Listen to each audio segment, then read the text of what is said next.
Welcome to everyone. वर्तमान आम देखा आमर राज्य सरकार तरफ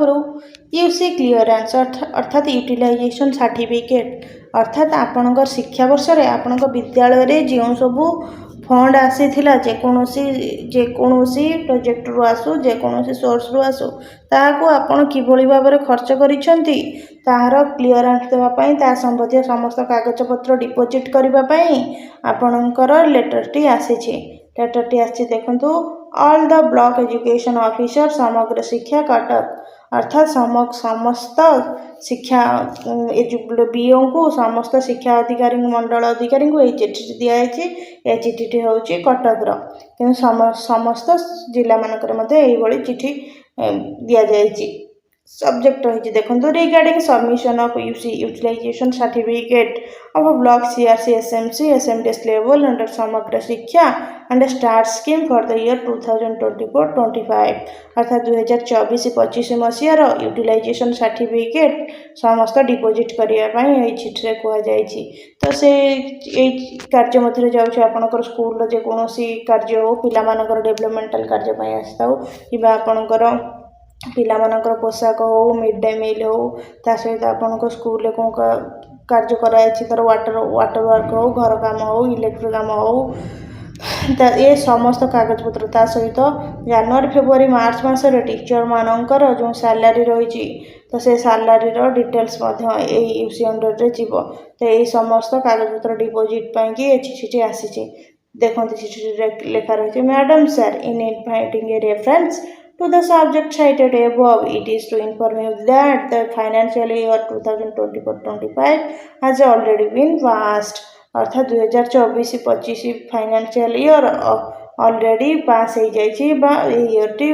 पूरण हो जाइए एंड नाउ वर्तमान ओसेफ has intimated to start audit programme will be started soon. तो वर्तमान से 24-25 वर्षर समस्त जो फाइनेंशियल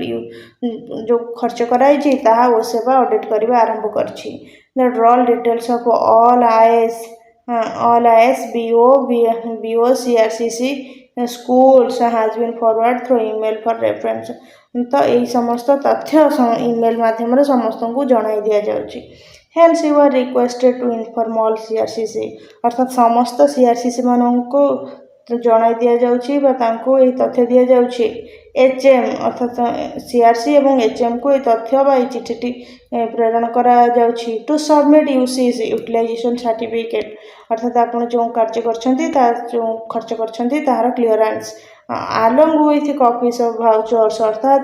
जो कार्य कर डिटेल्स कॉपी एवं कॉपीज ऑफ भाउचर अर्थात जो स्थान अर्थात आप कपड़ा आनले ड्रेस आनले जो भेंडर पाखु आनी कि स्कूल कौन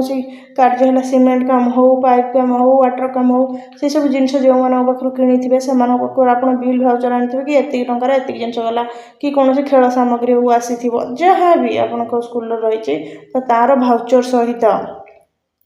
voucher at the block point of consolidation अर्थात ये सब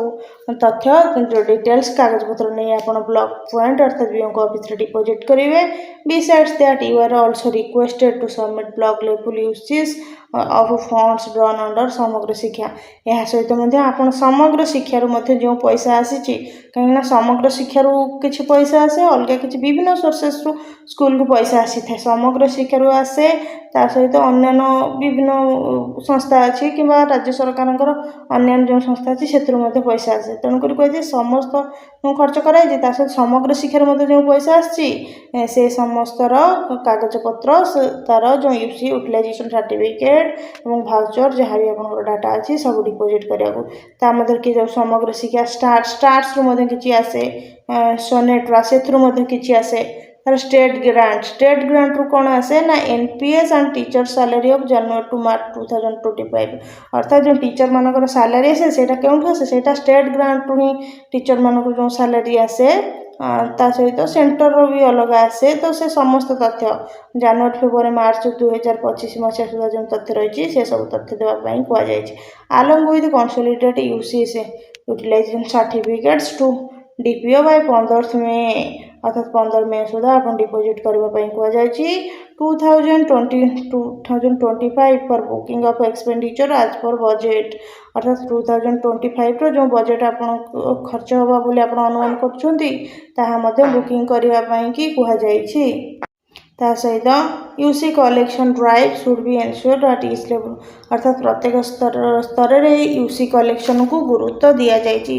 अर्थात यूटिलाइजेशन सर्टिफिकेट क्लियरेंस देवा पई कि गुरुत्व दिया जाइछि। This may be treated as most urgent अर्थात यह अति जरूरीकालीन भित्तिर यह कार्यटी समाप्त करने निर्देश दि जाइछि। तो यह थिला आजिर तथ्य समस्त विद्यालय एचएम सीआरसी अंडर थिबा समस्त विद्यालय मानकर यूसी यूटिलाइजेशन सर्टिफिकेट क्लियरेंस समस्त कागज पत्र नहीं 15 मई सुधा दाखल करने निर्देश दि जाइछि एवं यह अत्यंत जरूरी भित्तिर कार्य करने को कहुଯାଇଛି। यह थिला आजिर तथ्य। जदि आपण मानक आम भिडियोटी भल लगी भिडियोटी को लाइक शेयर सब्सक्राइब करूँ एभली नुआ नुआ तथ्य पाइबा आम चैनल सहित जोड़ी रुहतु। धन्यवाद।